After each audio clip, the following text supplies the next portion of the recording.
A Xunta recorre ao Tribunal Supremo contra os decretos do Goberno Central que regulan o traslado de menores migrantes non acompañados.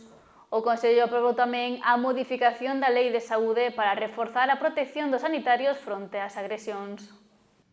Esta mañá celebrouse a reunión semanal do Consello da Xunta en San Caetano. O equipo de goberno autonómico afondou en diferentes cuestións. Unha delas foi a ratificación da resolución adoptada pola asesoría xurídica de presentar 2 recursos contencioso administrativos diante do Tribunal Supremo fronte a 2 reais decretos aprobados este verán polo Goberno Central, os que regulan os traslados obrigatorios de menores inmigrantes non acompañados e a capacidade ordinaria de acollida das comunidades autónomas.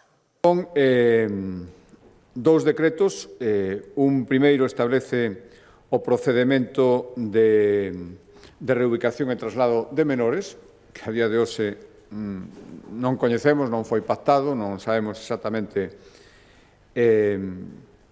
cales son as razones que levan a decidir esta distribución, e o segundo decreto establece a capacidade de cada comunidade autónoma e, polo tanto, o número de menores que debemos acoller. Por lo tanto, recurrimos ao decreto-lei no seu momento ante o Constitucional e agora recurrimos, polas mesmas razóns, ante o Tribunal Supremo.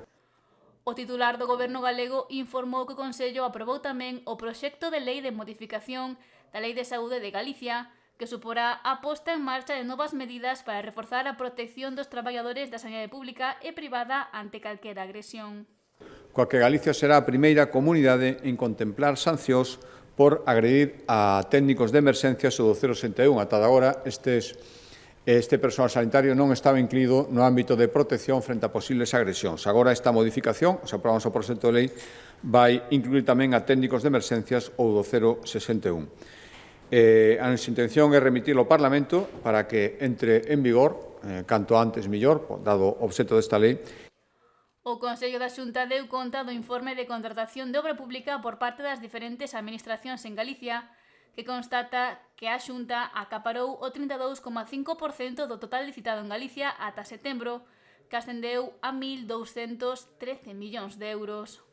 395 millóns de euros, o que supón un 17% máis que o que licitou a Xunta de Galicia no ano anterior. Por lo tanto, un de cada 3 euros que se inviste en obra pública en Galicia son euros que proceden da Facenda autonómica. O Goberno Central investiu nestes 9 primeiros meses 340 millóns de euros, os concellos no seu conxunto 353, e as universidades 57 millóns de euros. Ademais, o Goberno autonómico aprobou no Consello o orzamento para unha nova edición dos obradoiros duais, que nesta ocasión priorizarán a formación no eido agrario e de prevención forestal.